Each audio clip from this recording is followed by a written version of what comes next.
مشاهدي موقع دليل الكورة ودي الكي تي في عبر الفيسبوك، الله معكم.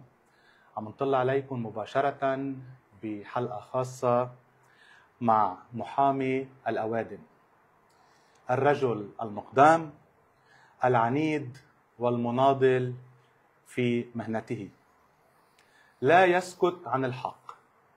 كشف أهم ملفات الفساد وكيف لا، وهو ينتمي إلى مدرسة العماد ميشيل عون. أستاذ وديع عقل، أهلا وسهلا فيك عبر موقع دليل الكورة، ونحن حقيقة مبسوطين كتير إن معك مع شاب مناضل وعنيد، ونحن بنفتخر فيك. اهلا وسهلا فيك استاذ مفرج، واهلا وسهلا فيك ببيت الشباب بجبيل كمان. مرسي. يعني شرفتنا بزياره عزيزه. الله يخليك. يعني هذا نحن مبسوطين ان موجودين اليوم معكم نحكي كتير قصص، وانت شخص بطبيعتك الناس بتلاحق مواقفك يلي هي جريئة، ومش كل حدا مش كل شاب قادر اليوم يوقف ويقول هيدي المواقف. اليوم بدي اسألك بداية، ليش انت محامي الأوادم؟ انا تعلمت المهنه. انا حبيت مهنه المحاماه. يعني بلشت ميدسين باول ما بلشت بالدروا، ورجعت تركت الميدسين ورجعت على الحقوق. ونحن بالبيت يعني اكثر من شخص، يعني نحن عندي خيي واختي ومرحوم عمي، وعندنا هيدا الشيء. وشفت المهنه من المنحى يلي بدك تساعد فيها المظلوم. المهنه ما شفتها بطريقه انه شو بتطلع لي مصاري. يعني انا اللي بيعرف كيف بعيش بيومياتي، انا معظم مدخولي بالمحاماه هو بيروح انفستمنت بعمل يا بيساعد المجتمع، يا من نشتغل ملفات كبيره هي ملفات الفساد. ما بعرف اذا في حدا غيري بلبنان، انا الوحيد يلي بعمل اوتو فينانسمون. يعني كل ملفات الفساد يلي انا بخوضها وبشتغل فيها انا بمولها. ومن وين بمولها؟ من شغل المحاماه تبعي. يعني ايه، انا ما عندي تمويل لا من جمعيه لا من اي مؤسسه دوليه ولا حدا، وبجرب قد ما في. من التيار؟ لا ابدا ابدا ابدا. وانا بريح التيار، يعني ما بحط بريشر على التيار بموضوع المالي. انا بامن كل موضوع المالي. مثلا كل شغل ملف رياض سلامه اللي كان اكثر شيء مكلف علينا، هذا كله انعمل من شغلي، من شغلك يعني الخاص. كله من شغلي الخاص. حتى عملنا تراك بتبادل المعلومات مع مكاتب اجنبيه ومع كذا حدا. نعم. كله من شغلي الخاص. مين الأوادم اليوم؟ الأوادم كتار بلبنان بس مش الأكترية. حلو. طبعا كتار بس مش الأكترية. أبدا. لأنه لو الأكترية لبنان ما كانت حكمته مافيا، وما كان لبنان وضعه سيء. لو الأوادم كتار. لبنان في كتير فاسدين، والفاسدين بلبنان هن لينيار. هون الناس ما بدها تنقذ كمان من اللي عم بقوله. لينيار بكل المجتمعات اللبنانية في فاسدين. وين ما كان في فاسدين، يلي بيطلع بيقول لك أنا مرتاح بيكون يا اما مغشوش بوضعه، مش عارف شو عنده، يا اما عم يكذب. هيدا المجتمع مرق ب 15 سنه حرب. صحيح. بعد اتفاق الطائف، وبعد الحرب حكموه زعماء الحرب يلي هن زعماء الميليشيات بذهنيه الحرب، وبعدهم حاكمين لليوم. وبهيدي الفتره سيطرت الامبونيتي. يعني ما عندك راس كبير بالبلد يعاقب. نحن اكبر راس قدرنا نطاله هو رياض سلامه. وانا عملت الجهد كبير على رياض سلامه، بعرف صعوبته. عملت الجهد كبير لبرهن للناس انه في امل بلبنان بمحاسبه راس كبير. الناس شو كانت تقول لك؟ سمي لنا، اعطينا اسم، قلنا مين بدك تلاحق كذا. عرفت؟ الناس كان طبيعي بدوله مثل لبنان ما يكون عندها ايمان انه في عداله بتتحقق. برهنا العكس، مع انه بعد في طريق طويل لينعمل. طيب اليوم بملف حاكم مصر في لبنان السابق رياض سلامه، شو صار بهذا الملف؟ يعني وين اليوم رياض سلامه؟ شو عم بيصير؟ رياض سلامه رح قاعد ببيت بين الصفرة وبين الرابيه. اوكي. محمي من المنظومه كلها اللبنانيه اللي هو امن لها رشاوى على 30 سنه. رياض سلامه رشي منظومه كامله بتعاون مع مصارف لبنانيه بمصريات. مين؟ بمصريات مينلي المنتشرين اللبنانيين. انت جربت الغربه. صحيح. وانت طبعا عملت مصاري كنت تودي لاهلك وغيرك بيودي، وانت اساسا من منطقه، انتم من منطقه الكوره يلي هي من اكثر المناطق في لبنان مغتربين او منتشرين بيرسلوا مصاري على صحيح. لبنان. صحيح. تحية للكورة طبعا واللي عم بيشوفونا المثقف كمان ولا كل اللي عم بيشوفونا اكيد. طبعا اللي عم بيشوفونا لانه هول شو صار فيهم الناس؟ حطوا لهم مصرياتهم بالبنوك على اساس مصرياتهم موجوده بالبنوك باستثمارات. صحيح. باركونتر هن كانوا عم ياخذوها على مصرف لبنان بتواطؤ كامل من الحكومات المتعاقبه ومجالس نواب متعاقبه. رحت المصاري هونيك نهبت، وليغطوا النهب كانوا يجيبوا سبونسر يسلوا فيهم الناس شوي، يعملوا لهم كم مهرجان بسبونسر من البنوك ومن كذا. باركونتر هن عم بينهبوا المصاري او يروحوا يوظفوا توظيف سياسي بالدوله ويرضون كمان بمعاشات، وهن البالك الكبير عم بيختفي. من هيك كانت هيدي الطريق، من هيك رياض سلامه كان حجر زاويه مهم بهيدي اللعبه، ومن هيك لحقنا. واللي ورانا تماما هالفرودوبولي انا لهون الشغل اللي عملناه باوروبا. خلينا نفسر شوي على هيدي الفرودوبولي فيها كل عقارات وكل شركات رياض سلامه المحجوزه قضائيا. اليوم هيدي ما لعبه. مين حجزها اليوم؟ قضاء الاوروبي؟ قضاء فرنسا، لوكسمبورغ، سويسرا، المانيا، بريطانيا، موناكو، الولايات المتحده الامريكيه وبلجيكا. ونحن كلبنان اشتركنا بحجز كمان فيهم كالدوله اللبنانيه بوسط هيئه قضايا. نعم. هودي اللي ورانا بيسووا $5 مليار استاذ. هون ورانا في عقارات فيك تنقل العقار اللي بدك اياه، بسمي لك وين ومطرح، وهودي محجوزين بقضاء. هي مش لعبه، هي حقيقه مصريات الناس. الحمد لله لقطنا $5 مليار. عندنا طموح نلقط بعد اكثر منهم، وطبعا عندنا شغل بالاشهر والسنوات اللي جايه. طيب هل هو مسؤول بس عن هالانهيار اللي صار؟ ابدا، هو امين الصندوق تبع المافيا. هو امين الصندوق، هو وحده ما كان قدر يعمل شيء. هو تعاون معهم. وما عليه هلا انتم اعلام حر، ولكن في مسؤوليه كثير كبيره على الاعلام اللبناني. نعم. يلي ما كان يطلع الا اصوات سبونسر مدفوعه تتخبر خبريه للناس وغشوا الناس. طيب اموال المودعين، كوننا نحن ضمن هيدي الحلقه اللي عم نحكي فيها اليوم، شو رح بصير فيها؟ هل تبخرت مثل ما عم بيقولوا الكتار؟ يعني انا شخصيا طلع معي كذا حلقه عندهم اختصاص اقتصاد ومال، كانت الحوار نتيجته انه اموال المودعين مش حترجع الا صحيح. اذا صار في اصلاح وفات مصاري على مصرف لبنان وزادت كميه الاموال وصار في اصلاح مالي بامتياز. نحن صرنا 4 أو 5 سنين بالانهيار، وين الاصلاح؟ ما في اصلاح. يعني سؤالي استاذي شقين، هل رح ترجع اموال الناس نعم او لا؟ وثاني شيء اذا في اصلاح. اموال الناس بيستردوها عبر الدعاوى القضائيه فقط. اوكي. مجلس نواب مجلس وزراء فياسكو، ما في شيء، ما عنده شيء ابدا. اذا ما في مصاري بالبنك المركزي كيف رح يستردوها؟ مش صحيح. اليوم المصارف عمدت الى تهريب وتحويل عدد كبير من الاموال الى خارج لبنان. نعم. ليله 17 تشرين كان في بلبنان $33 مليار كاش. اوكي. تم اخراجها من لبنان بطريقتين، اما بحوالات مباشره اما عبر الدعم المغشوش. نحن استوردنا على لبنان بضاعه بالطعم الشرق الاوسط كله سوا، هيدي ما اجت على لبنان. ونحن صار تهريب بالمحروقات وبغيره على سوريا، كله يجي مدعوم من هون يتهرب على سوريا ينباع بالدولار بسوريا. صح. هيدي التركيبه هربوا فيها المصاري. اوكي. تذكر؟ اذا هيدي التركيبه اول شيء في اموال خرجت، هي كلها تريسبل. اوكي. يعني اليوم هي التحقيق الخاصه اذا مصرف لبنان قدرت تعرف اي حوالي صدرت من لبنان وين راحت، في كورسبوندنت بانك. صحيح. تلحقوا بتعرف وين راحت المصاري، المصاري ما بتضيع. نقدر نردها؟ كلها فينا نردها. اوكي. بس بدها شغل قضائي وبدها شغل من هيئه التحقيق الخاصه. لهلا اثنيناتهم ما عم يشتغلوا لحالهم. اوكي. يلي عم نقدر نحركه انه نحن عم نروح بدعاوى شخصيه فرديه عن مودعين، نتشكى، نحجز عقارات. البنوك لليوم عندها عقارات كثير بلبنان. اوكي. عندك بحدود بين 7 وال10 مليار دولار عقارات للمصارف في لبنان. إيه؟ هلا نحن حاجزين قسم كثير كبير منه. ده تقريبا كثير، يعني عندنا تقريبا ممنوع من التصرف بعقارات المصارف بحدود $5 مليار. نص القيمه. إيه طبعا. هولي هلا عليهم اشارات ما في ولا بنك يبيع العقار طبعا. يعني اذا انا مودع بيجي لعندك وانا اللي احقيه اني اقبض مصرياتي من البنك، اليوم البنك مش قادر يعطيني كاش، بحجز عقار. اكيد بتقيم دعوه. اكيد نمشي فيها. واليوم في كثير محامين بلبنان او خارج لبنان حتى بغير دول اجنبيه عم بتقيم الدعاوى وعم توضع الحجوزات، حتى في حجوزات على الفروع خارج لبنان. يعني حرام يعني الناس حقيقه. ايه لا هي وين المشكل؟ هن عرفوا انه الناس فولنرابل، اعتمدوا سياستين، اول شيء تيقيس الناس صح بالكامل، صح، ما حدا بيعطي حال.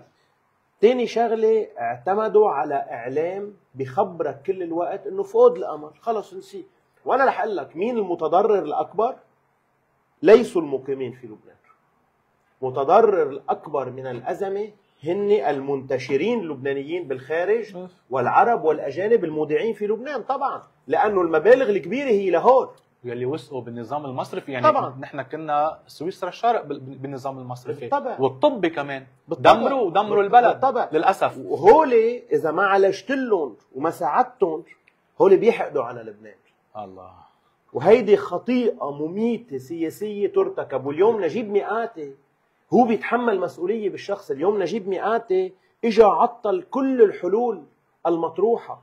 يعني زياده الفشل اللي كنا نحن عايشين فيه، انت كان عندك تعطيل مقصود. حتى بمجلس النواب اللبناني ليك اخر جلسه للموازنه حكيوا بكل شيء الا بحقوق الناس. حلوه هالصبيه اللي عم بتصرخ انت حاططها. ايه شفت. طيب استاذ وديع، خلينا نحكي بذكرى 14 شباط، ذكرى اغتيال الشهيد رفيق الحريري الله يرحمه. حضرتكم ما كنتم مشاركين او شاركتوا، او وين كان وجود التيار الوطني الحر بهذه الذكرى، كونها هي ذكرى كمان جامعه لكل اللبنانيين مش بس للحريريه السياسيه؟ ليك نحن بنعمل واجبات التعزيه، بنعمل يعني كل سنه بذكرى استشهاد الرئيس رفيق الحريري بنعمل واجباتنا الاجتماعيه بشكل كامل. اوكي. هلا وزياده من هيك اذا بدك تحكي بالسياسه، خلينا نحكي. سعد الحريري يلي هو كان مع الرئيس عون رئيس صحيح. حكومه صحيح بالعهد، ولما تعرض لمشاكل تساعد كتير من الرئيس عون من الوزير جبران باسيل، تم مساعدته. نعم. هلا نحن ولا مره شاركنا باحتفاليات معهم، يعني ولا مره صارت يكون في شيء مستجد. واساسا هاي الاحتفاليه مع الرئيس الحريري هو مش راجع على الحياه السياسيه، يعني هو ما عم يحكي سياسه. هلا رح بسالك، بس حسب جريده الجمهوريه كان في اتصال بين الرئيس عون والرئيس الحريري. هيك يعني ما انقطعت ولا مره العلاقه الاجتماعيه، ما انقطعت. عرفت ولا مره. هلا هو قرر بفتره معينه ترك البلد ومشي. صحيح صحيح. واخذ قرار انه يظهر من الحياه السياسيه، ما بعتقد يعلق المشاركه السياسيه. سي سون شوا، هذا خياره. عرفت طبعا. ونحن بريسبكت هذا الشيء. ما في يعني ما في شيء اكثر من هيك. هل هناك في اتصال بين الوزير باسيل والرئيس الحريري؟ يعني هالفتره اللي هو فيها موجود بلبنان جرى اتصال مباشر او غير مباشر؟ لا لك نحن كل شيء نعلن عنه. يعني نحن اللي بدنا نعمل زياره، بدنا نعمل ريلاسيون، نعمل علاقه معينه سياسيه كذا نعلن عنها. نحن لحديث هيدا الوقت نحن ما عندنا اتصال، ما في صار بشكل مباشر، ولكن لا يعني انه نحن منقطعين. عظيم. يعني حتى العلاقه مع تيار المستقبل هي حتى استمرت بعلاقه معينه، عرفت، سياسيه. يعني عندنا زيارات وكانت منيحه، عندنا زيارات بتصير ان كان على ايادات من عندهم ان كان كذا، ولكن هن نشاطهم السياسي علقوه. عرفت؟ يعني هن ما شاركوا انتخابيا وكذا. صحيح. بجوز بكره يرجعوا يشاركوا، عندهم ظروفهم وبنشوف. طيب الرئيس الحريري هيك بكلمه مقتضبه للصحفيين قال كل شيء بوقته حلو. هالوقت الحلو امتى رح يجي برايك؟ ما بعرف. هو عليك هو عنده اعتبارات عربيه مرتبط فيها. صحيح. يعني ما بعرف نحن هو شو عم بيخطط. ما اذا بده يرجع على السياسه. هلا للصراحه هو اكثر من يمثل في الشارع السني اليوم. يعني شفنا الارض. وبدك رايي، نحن دائما الاصيل افضل في التركيبه اللبنانيه من اي وكيل اخر. حلو. يعني اليوم نجيب مئاتي لا يمثل في الشارع السني. هو ما عنده نواب، ما عنده وجود، ما عنده حضور سني. كان عنده حضور طرابلسي على مستوى فقدوا بالانتخابات الماضيه. نحن بنفضل انه يكون الاصيل مش الوكيل يعني. صحيح. بالشارع. ودائما ليك عندنا قناعه نحن ما في مكون لبناني، هذا البلد تعلمنا فيه، ما في مكون لبناني فيك تعزله. اكيد. الجميع عليهم انه يكونوا ممثلين. نعم. وكل واحد بضل ضمن اعتباراته السياسيه ويحترم مبادئه. صحيح. يعني اليوم انا وياك فينا نلتقي على ملف معين ونحترم هالخصوصيه، وفينا نختلف على اي موقف. صحيح. سياسي اخر. يعني بيتعاطى بهالطريقه بيتعاطى مرتاح بلبنان بالسياسه. صح. بموضوع انتخاب رئيس الجمهوريه، اليوم صارت عادي يعني عندنا بلبنان تبقى هالكرسي فاضيه او شاغره لفتره ما بدنا رئيس جمهوريه. ما بدنا رئيس جمهوريه، حكومه تصريف اعمال، مؤسسات مشلوله. طيب هل في تسويه لهالموضوع او ما بدنا لا رئيس؟ ما في، مش ما بدنا رئيس جمهوريه. مين ما بده اليوم رئيس مجلس النواب مسكر مجلس النواب على انتخابات رئاسه الجمهوريه. اوكي نحن اليوم عملنا كنا مينيموم توافق مسيحي صحيح على جهاد أزعور، وسكروا مجلس النواب ما عاد يمشوا. قلنا لهم خلينا نضل نجرب بالانتخابات، اذا في مرشحين، في سليمان فرنجيه، في جهاد أزعور، يمكن يجي حدا ثالث يترشح، ترشح قائد جيش صار هلا كمان مرشح جوزيف عون وغيره. نعم. طيب خلينا نجي نشوف بقلب مجلس النواب بناء على التصويت بمجلس النواب بجلسات مفتوحه، سكر الرئيس نبيه بري، وقف الجلسات. اوكي وواضح انه كمان ما حدا عم بيودي لك مساج حلو. يعني اليوم تصرفات نجيب مئاتي والحكومه مش وحده، نجيب مئاتي مدعوم حكوميا، نجيب مئاتي ما بيقدر ياخذ قرار لحاله بالحكومه. أوكي. مدعوم حكوميا، مأمنين له نصاب الثلثين بمجلس الوزراء، كرمال كل المساجات اللي بيوديها هي سيئه. يعني هو يحكم بمخالفات دستوريه كبيره، اي قرارات عم بياخذها اليوم بالحكومه، اي مراسيم عم تصدر من الحكومه في مخالفات جسيمه ترتكب عنده اياها. مشيين البلد برئيس الجمهوريه مبسوطين هن. بس الى متى؟ بس هذا الشيء مش صحي ابدا. هيدي من التجارب السيئه صحيح بالسياسه اللبنانيه، وهيدي كل فتره وفتره بيقعوا بالاخطاء. في ناس بتكبر هيك شوي العظمه عندهم، وبعدين بيلتقيوا انه عم بيخسروا العالم ونحن كان عندنا ناس وخسرونا. يعني نحن هذا المقعد المسيحي، خلينا نحكي بكل شفافيه وللكل. يعني هذا مقعد المسيحي، ما لازم يبقى هالقد وقت في شهور؟ يعني شيء مؤسف. ليك بلد بدون رئيس كيف بده يكفي؟ يعني للاسف استاذ مفرج هلا في ناس اخذت هيدا القرار انه يفضوا المقعد هلا، وطبعا في قله احترام كمان للتمثيل المسيحي. طبعا يعني نحن كنا دائما نتعاطى مع رئاسه مجلس النواب باحترام للتمثيل الشيعي. نعم. كذلك برئاسه الحكومه باحترام للتمثيل السني في البلد. كنا دائما نوقف على خاطر الشخصيات اللي بتمثل. اليوم بالموضوع مجلس النواب لا، في اعتداء مباشر. اليوم في توافق مسيحي، اكبر كتلتين تيار الوطن الحر القوات اللبنانيه عاملين توافق مسيحي على اسم. اليوم الاسم جهاد أزعور طبعا لليوم ما تغير شيء بعد. اوكي. مجلس نواب اقفل صح. بوجه هذا الاسم، بغض النظر وصل ولا ما وصل، بيتغير باسم ثالث. نحن منفتحين على كل الخيارات، ولكن اليوم في تصويب مباشر ومشوا الحكومه بشكل طبيعي من ثاني ماي.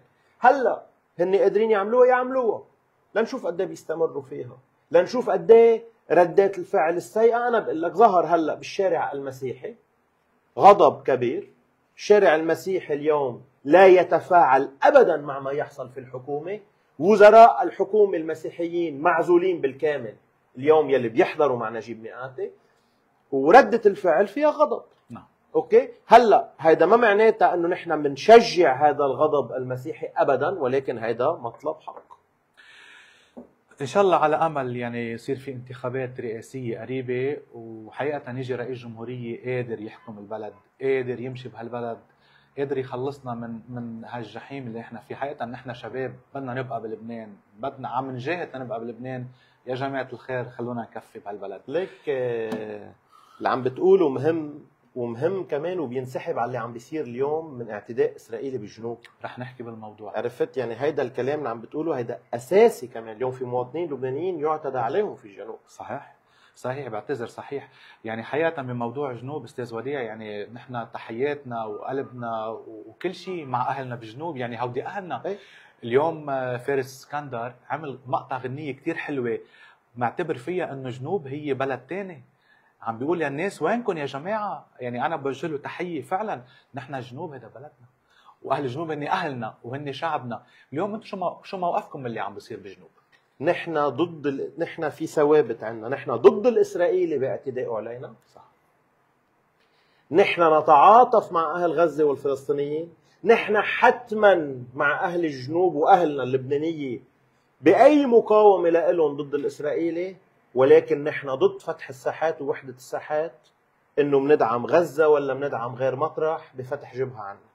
اوكي. تبي واضح كثير موقفنا السياسي. اوكي. انا متعاطف مع اهل غزة، بس انا ما فيي من لبنان ساند اهل غزة. اوكي. ما عندي قدرة. ما بنحمل. ما عندي قدرة. ما عندي قدرة عسكرية، ما عندي قدرة شعبية، ما عندي قدرة اقتصادية، أنا اللي فيي مكفيني. حملنا حرب سوريا كلها تخلصنا بالآخر 1.5 مليون نازح في لبنان. أنا ما بدي فوت باشتباك، أنا همي الوحيد اليوم من غزة ما يصير في ترانسفير من غزة على لبنان إذا هذا الموضوع هونيك ولا انحشروا برفح. هيدي أولويتي أنا. نعم. وهيدا عمل دبلوماسي وجهد دبلوماسي على الحكومة أن تخوضه. أما أنا ما بقدر فوت بالحرب العسكرية. طبعا. أنا مع المقاومة تحمي لبنان طبعا، ضد الاعتداء الإسرائيلي، بس أنا حتما ماني مع وحدة الساحات. واضح. وهذا موقفنا كتير واضح، وهذا موقفنا أبلغ لحزب الله بهذا الشكل المباشر. كيف كان رد؟ حزب لا، حزب الله اخذ خرم هيدا الشيء، اخذ اكيد بده يحترم النتيجه. نحن كل واحد عم يحكي سياسي مثل ما هو بيلاقي بقراره السياسي، ولكن حزب الله هو اخذ قرار كمان انه هو مع دعم وحده الساحات. نحن منا معها، نحن ضدها. اوكي. نحن مش قبلانين انه نفوت بصراع منا على قده. واضح. لبنان ما بيقدر. بعدين ثاني نقطه، لبنان ما في بقى ينعزل، ما بيقدر ينعزل. لبنان بده يضل منفتح. كيف نحن عنا علاقة جيدة مع إيران، علاقة جيدة مع روسيا، بدها تكون علاقتنا طيبة مع الدول العربية. صحيح. مع السعودية. صح. مع الإمارات، مع قطر علاقتنا ممتازة. بتكون مع الغرب، مع روسيا ومع فرنسا، مع أمريكا وفرنسا وألمانيا وغيرهم. نحن اليوم عنا 500,000 شاب لبناني خرج من وراء الأزمة رح يلاقي عرق جبينه تيطلع مصاري بالخليج ويرجع يعيل عائلاته ويبني تطور مع اهل الخليج اللي عم بيتطوروا بسرعه بشكل رهيب. انا ما بدي ابدا بقى افوت بجدل مع ولا حدا من هيدي الدول. حلو انا بدي احترمهم هول. موقف مشرف. يعني اليوم موقفكم غير امبارح بهالموضوع، يعني بالانفتاح وخصوصا على السعوديه. استاذ وديع، نحن كنا دائما، نحن بذكرك انه اول زياره للرئيس جنرال ميشيل عون كانت للمملكه العربيه السعوديه. صح. عاده كانت الزيارات الاولى تصير لفرنسا او للفاتيكان. صح. انعملت للمملكه العربيه السعوديه. صح. بعدين لفرنسا. صح. انت بالعكس نحن كثير منفتحين بهالامور. يمكن صار اوقات سوء تفاهم بتصير او ناس دخلت لتخرب بالعلاقه، ولكن نحن اولويتنا اللبنانيه قبل كل اعتبار. وبرجع بكرر وبقول لك فلسطيني بتعاطف معه، بس انا ما في اعمل معركه عن الفلسطيني. اليوم بموضوع حاكم مصرف لبنان بالإنابة دكتور منصوري، كيف رضاك عن أدائه؟ ناطرين منه بعدنا لهلا انه يسلم المستندات المتبقيه يلي امتنع رياض سلامه عن اعطائها للتدقيق الجنائي. التدقيق الجنائي هو اولويتنا كانت مع الرئيس عون. نعم. وحتما الرئيس عون قريبا جدا رح يحكي بتفاصيل اكثر عن موضوع التدقيق الجنائي، لانه ديجا التقرير الاول اللي وضع ممتاز، ولكن يجب اكماله بمستندات على وسيم منصوري انه يسلمها. نحن ناطرين، هو بيقول انه سلمها لوزاره الماليه بعد ما شفنا نتيجه فيها. وحتما في قضاة 2 مسؤولين عن التدقيق الجنائي، علي ابراهيم والنيابه العامه في بيروت، بعد كمان ما شفنا منهم شيء بالشغل. ليش قدر يثبت سعر صرف الدولار؟ لانه كان معظم التلاعب اللي عم بيصير هو تلاعب مقصود بالعمله. شو يعني كذا اكثر من مره انا رحت طلبت بتحقيقات بصيارفه وبيع وشرايه، كان في مضاربات كثير عم تنعمل والابليكيشنز. في رقم تقديري بيقول لك انه صار في تلاعب داخلي بحوالي 7 مليار دولار. واو. يعني عم تحكي بارقام ضخمه. ايه، لانه هلا عندك ناس حققت ثروات بهاي الفتره ثروات رهيبه. ايه، يعني صار في مضاربات على سعر الصرف، صار في ناس تشتري، في موضوع صيرفه، في كيف كانوا يفوتوا شيكات ويظاهروا مصاري. يعني في كثير اشياء فيهم هول صاروا. هول حقيقه هيدا فاكت صارت بلبنان. حرام. من هيك انا بسميهم مجرمين يلي طبعا يلي تلاعبوا، يلي سرق اموال الناس. انا كل مره بقولها، يمكن بنفعل شوي قدام الكاميرا، بس انا تعبت وانا اسست بهالبلد، ومثلي كثير شباب امنوا. رجعنا من برا لهون، جانا عمرنا طيرتوا لنا اياه، ونحن بقسينا بعز شبابنا. شو بده يحدي لكم؟ استاذ وديع، بالشخصي حضرتك عندك ولدين، بنت وشاب، الله يخلي لك اياهم. خلي لك اولادك. ميرسي. عم بتشوفون؟ عاد ما كيف عم بتقضي وقت شوي مع العائله؟ ليك احلى شيء عندي هي وصلهم الصبح على المدرسه خي ونحكي نحن وياهم. هلا اولادي عم صار لنا فتره صاروا يعرفوا الفابل دو لا فونتين كذا وحده، كليله ودمنه. كثير بشتغل انا وياهم على اشياء المورال اولادي متعلقين كتير بالارض، اولادي بيلعبوا دايما بالجل وبالجنينه وتحت الزيتونه. عم بتجيبهم على جبال؟ ايه طبعا. دايما عندنا هاي العلاقه وهي اولويه طبعا. وهون عندنا كمان علاقه مع بحر جبال والاثارات. عندنا نحن عايشين باقدم مدينه، هلا انا وياك موجودين. احلى مدينه. الله ناعم علينا انه نحن حاليا باقدم مدينه بالعالم ضلت مستمره بسكانها. جبال صح. هلا كنا انا وياك على السطيحه، على السطيحه البرانيه. كثير حلو هالفيو هون. ايه شو هالبحر وشو يا ريت نقدر نفرجيها للناس. نحن عندنا فيو هون صح. مرة الجاي بنعمل القعده برا. نحن عندنا فيو مباشر على البحر، على قلعه جبال وعلى المينا الاثاري. هيدا مينا عمره 6000 سنه قبل المسيح.